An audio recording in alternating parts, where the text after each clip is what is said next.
Ladies and gentlemen, my name is Totalbiscuit, here with another interview. It's been a little while since we did this outside of a convention setting, and we're going to be talking about the Old Republic with a man you should have heard quite a lot of on my channel already. He is the one and only Stephen Reid, aka Rockjaw. Welcome to the show. Hello, thank you for having me on. You've been a very busy man over the past couple of days, I imagine. I'm actually surprised that you're still alive, considering the amount of work that's been going on. Yeah, more like the past couple of weeks, really, or 10 days or so. We have a running joke here, which is literally people turning to each other and going, "What day is it exactly?" Because it's kind of all blurring into one continuous long work week. But that's just what happens around launch. So we were all kind of expecting that, you know. So we've been working towards that goal for quite a long time now.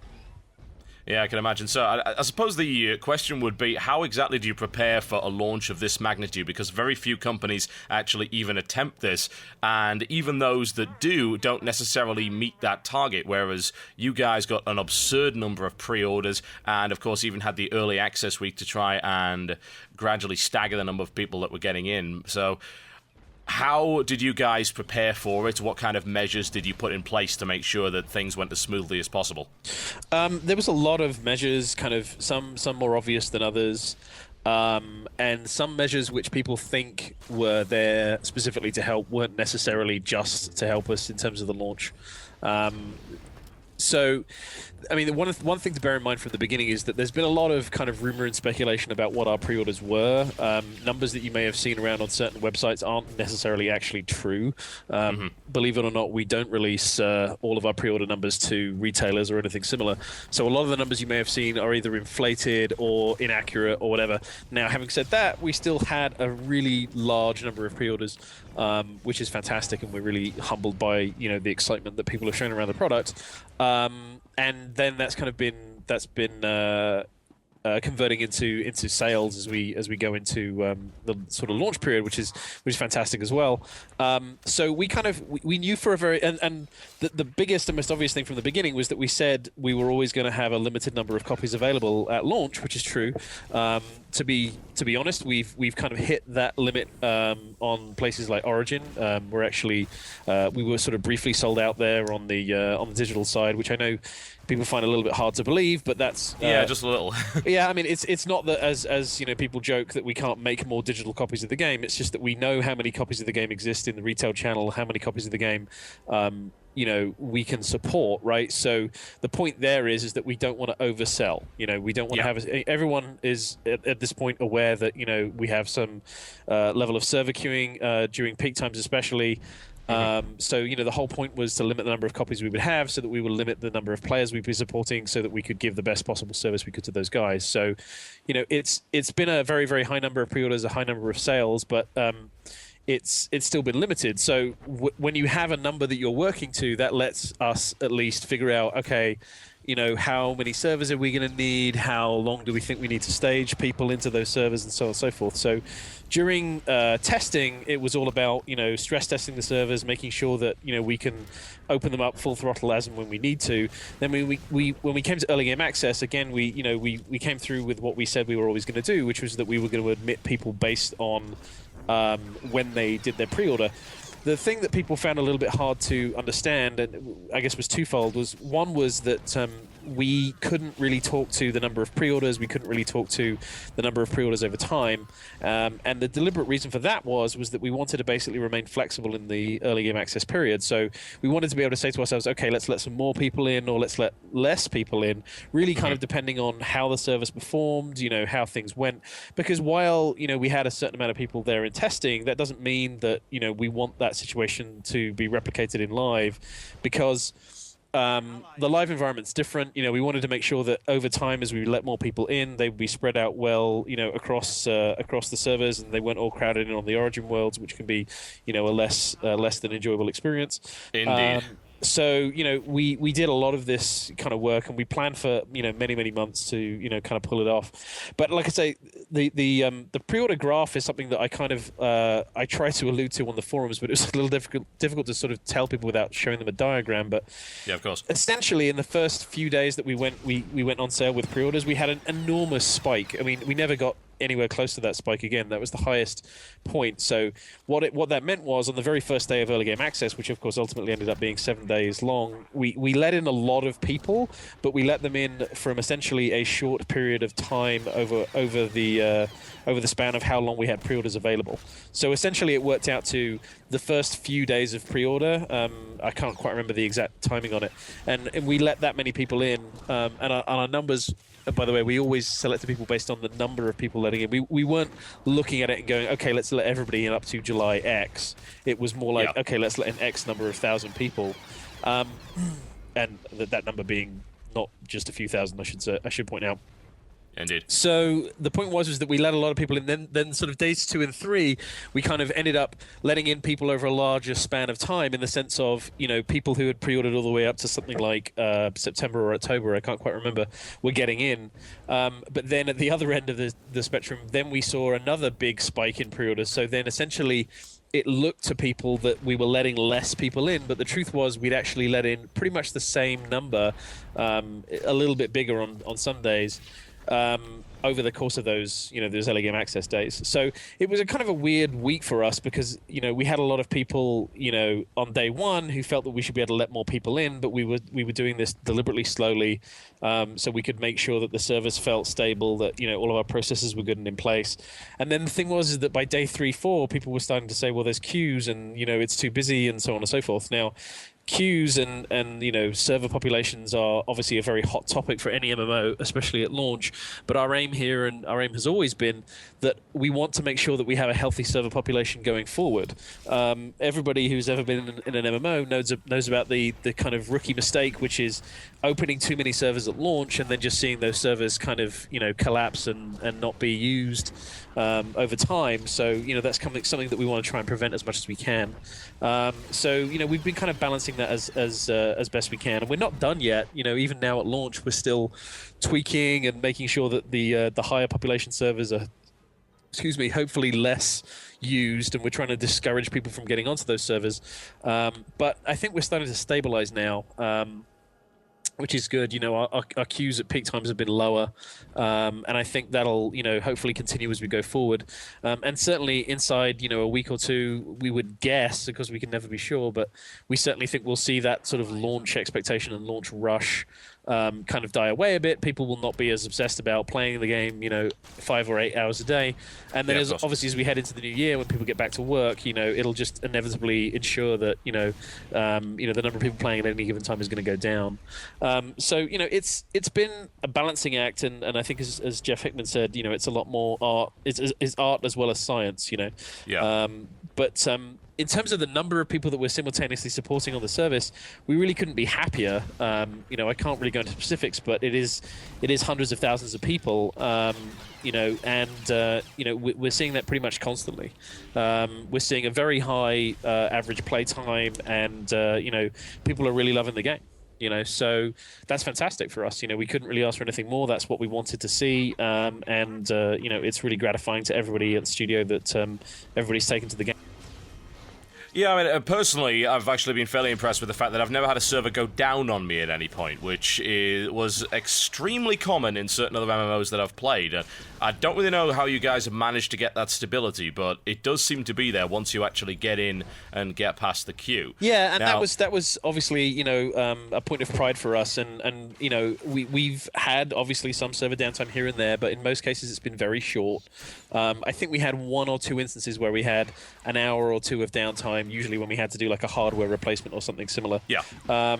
But generally speaking, yeah, it's been great, and that's been fantastic for us. We almost kind of, I think everyone was very prepped for that, that concern, and just be making sure that we were ready to message if we had any downtime issues or anything else, and that's kind of what we practiced, and then we haven't really needed it as much, and I literally am knocking on wood right now, because we always do that when we talk about stability, but yeah, generally speaking, it's been pretty good, and that's been again extremely gratifying. So I think for those people who are playing the game, generally speaking, they're enjoying it, and they're happy with the way things have gone, and The next stage for us, of course, is to start looking at emerging issues that happen on the game and in the game, and we've been addressing a few of those this week, and we're going to continue to address as we go forward. We have a very large team, extremely motivated to make sure the game is performing as best as it possibly can be. So we're rolling out things on a pretty continuous basis, and now the studio kind of shifts into future concept mode. Yeah, of course, and we'll try and talk a little bit about that in a general sense a little bit later on in this interview. But I want to talk just a little bit about something specific in that a lot of people have been expressing concern over the idea of server queues. And of course, you've made the point and you've made the argument that this will solve itself over time. However, do you plan on allowing server transfers at any point in the near future? Let's just say that I believe there's one. I think it might be Tomb of Freedom NAD, possibly. Yep. It's either that or something that starts at Bloodworthy or something along those lines. There's a couple of PvP servers. Rather large ones. That's two of them there. They have very large queues. There's a combination of a few different factors on those servers. So, although I will say that those queues have actually gone down in the last couple of days, we did our guild pre-launch program, and some guilds were placed on those servers. But then at the same time, some of those servers were designated as being unofficial servers for certain, language or regional populations. I think, if I'm remembering correctly, Bloodworthy is, for example, the unofficial Nordic server. I believe Spanish and Italian players have kind of taken up on Tomb of Freedom NAD as well. So that's another factor. And then if you add in, some PvP players decided this was going to be their unofficial server, and then possibly a couple of guilds set up on there as well, then there's going to be a lot of people trying to get onto that server at once. So, we've been working with that, looking at the population cap on the server, and we've issued a couple of public warnings saying, hey, we would highly advise you not to roll on these servers. We won't be offering server transfer immediately. We're working on that.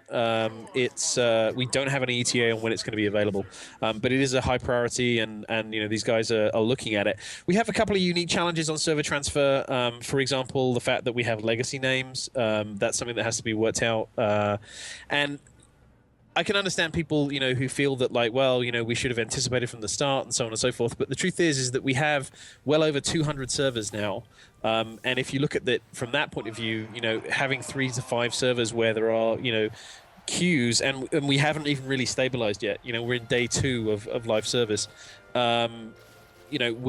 are obviously monitoring them and looking at them very, very closely and talking about ways to help reduce those queues, especially at peak times. But we're not kind of completely panicking yet.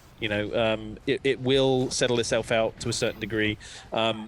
And some of these servers will probably end up being high population for a fairly long period of time. But we think a lot of it will naturally correct. I just want to emphasize, though, that we're not being blasé about it. We have people who quite literally this is all they do all day long. Is they look at server population caps, they look at the performance of the servers, and we discuss solutions, and we talk about opening servers and that kind of thing. So we're paying very, very close attention to it. But there is no easy solution. And even character transfer is not an easy solution. We've seen this from other games that you can offer character transfer, server transfer, or whatever, and it doesn't necessarily take. Because people, there's a lot of sort of psychological stuff involved. Is that people don't necessarily want to leave their high population server. They feel like it's gonna, they want it to stay high population for a long time, and that kind of thing. All of these sort of factors play into it.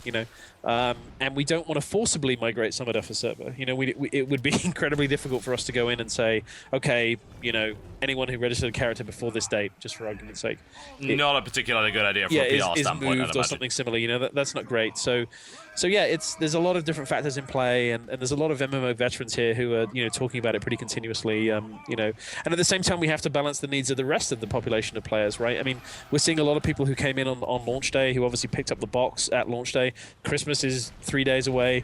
There's going to be a lot of people who are picking up the game or getting the game for the first time when they open it as a present on Christmas. So we have to be aware of an incoming number of people, and we're certainly expecting more players as we go forward into January. So we've got to balance that need of an incoming population versus existing ones. Yeah, absolutely. Now, if we have a little look at the beta, I just want to talk just a little bit about that. And the beta was interesting because for the longest time, you guys were NDA'd, and there was a period where, of course, you weren't, but it wasn't a particularly long one. Now, that leaves a lot of what was changed and what was actually done during the beta shrouded in mystery for a lot of people, and they wonder what exactly was done in order to improve the game. So, could you give some examples of things that were changed or improved thanks to player feedback during the closed beta? Wow.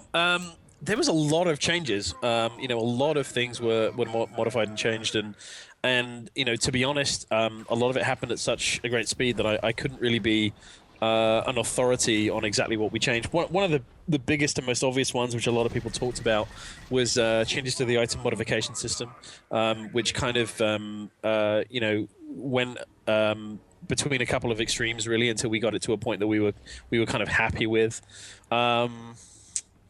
I'm trying to think of some other stuff. I mean, there was innumerable kind of tiny tweaks that were made.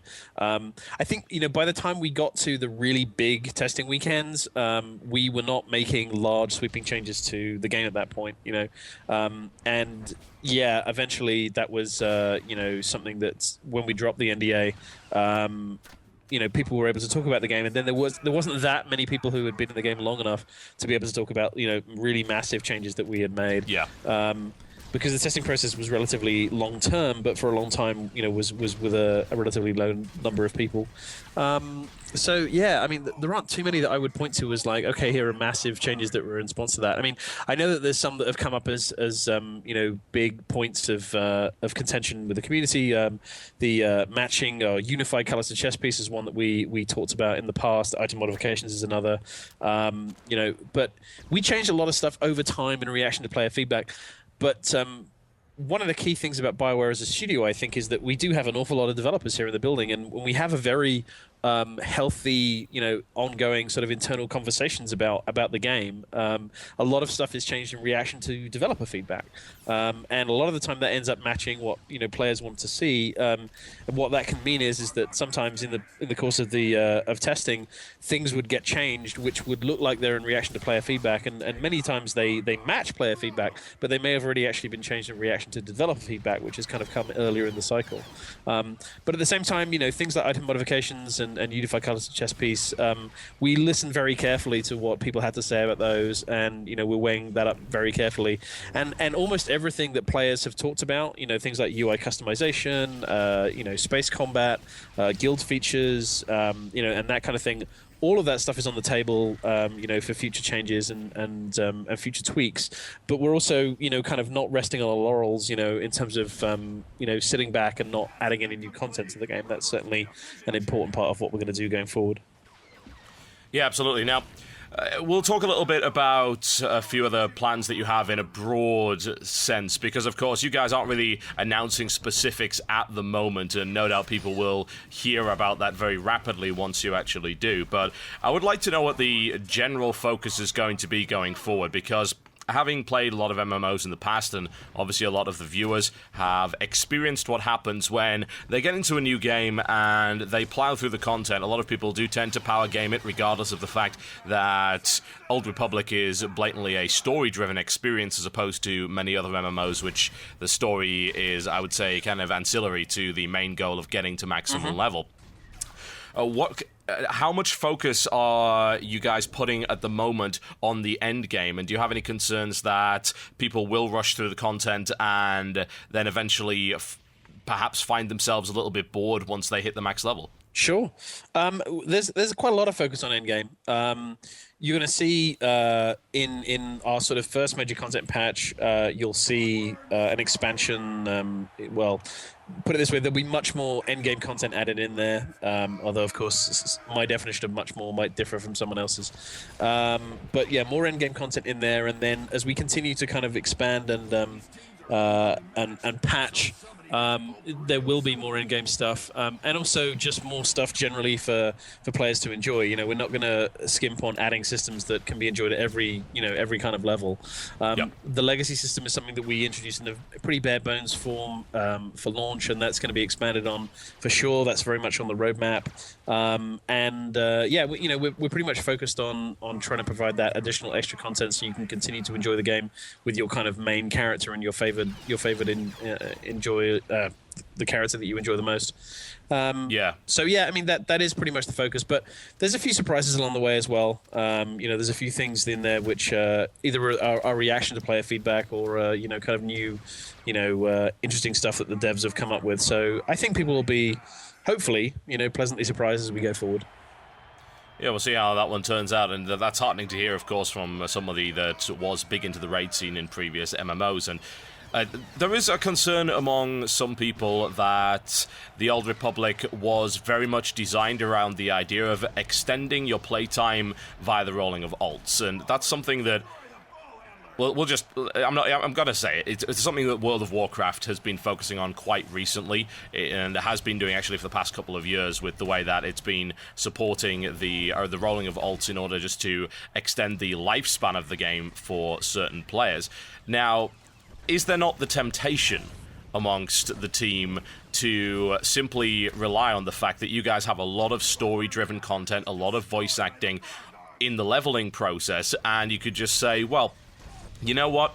There is content. It's right there. Go and do it. Go roll a new character. I don't think anyone's going to kind of sit back and, it's certainly not that we're sort of sitting back and saying, well, there's plenty of content in the game, you should just re-roll. At the same time, the legacy system is definitely there to encourage you to experience other classes and other characters' stories. I mean, we've never, felt any shame in saying that we're a story-driven MMO and that we have 8, class stories in there and 2 separate factions which feel very different and have very, very different experiences in terms of their stories and the play experience you're going to get from them. So, to a certain degree, we're never going to back away from the idea of encouraging people to enjoy those stories, and the feedback that we've seen from players has generally been that they are super excited and happy about the story. And when I go on the game and I look in general chat and stuff, I see people talking about comparing different stories, talking about which is the best story. They want to kind of experience all of them. So I think we're naturally going to get a lot of that, but I don't think we're going to sit back and say, okay, we've done our job and we've made these 8 class stories, now we don't have to do anything else. A key focus for us is to obviously continue your class story going forward, and to give you more of the stuff that we hope that you've enjoyed, the story-based experience. But at the same time, there's definitely people and developers here who understand the importance of giving people ancillary activities that they can do, other stuff that they can get involved in. We've looked at every MMO that's come before us, and we're trying to incorporate the best aspects from those and the stuff that we think is worthwhile into the game. So I don't think I guess my point is that we will always be primarily focused on story, but that doesn't mean that we're going to sit back and just say, okay, go play the other stories that are in the game. We're going to try our best to add more story for you to experience and to hopefully give you more of what you enjoyed in the first place. Okay. Now, talking about adding story, this is a concern that some people have brought up, and I think it does need addressing to some degree. I'd certainly like to hear your perspective on this, in that being an MMO that has, let's be honest, an absurd amount of voice acting in it, as in more voice acting than... it is more than any game, isn't it? I mean... Surely there is no other game that has this much voice acting in it right now. That's probably fair to say. I wouldn't know the exact figures, but we do have an incredible amount of voiceover dialogue in the game. Yeah. Absolutely. I couldn't think of a game off the top of my head that actually has more. So the concern then would be that the addition of future story-based content, or indeed any kind of questing content whatsoever, or of course new flashpoints, new operations and things like that, would require a large amount of new voice acting, and that could extend the development time. Is that something that BioWare is concerned about? It's not really, primarily because we've been planning this for a while. We have we have very long-term plans, and we have everything starts with the writing, and the writers have been writing future content for quite a while now. We've had we have all of the actors of the main parts and that sort of stuff signed up for long-term contracts, and we've started voice recording for a lot of these guys already. For future content, which in some cases you'd be surprised how far out it actually is. We know we've done this already. You know what I mean? We've spent the last few years getting this together and making this happen, and we know how long it takes. We've been preparing all this time. So it's certainly something that we've been ready to do, and we're getting ourselves ready to continue to do it going forward. And John, I've got to tell you right now that my room is about to be raided, so I'm going to have to get out of here. Okay, well, Stephen, thank you very much for taking the time to talk to us today. Ladies and gentlemen, the one and only Stephen Reid, aka Rockjaw. Go and follow him on Twitter at Rockjaw, and make sure to check out the rest of our Old Republic coverage over on youtube.com/TotalHalibut. We'll see you next time.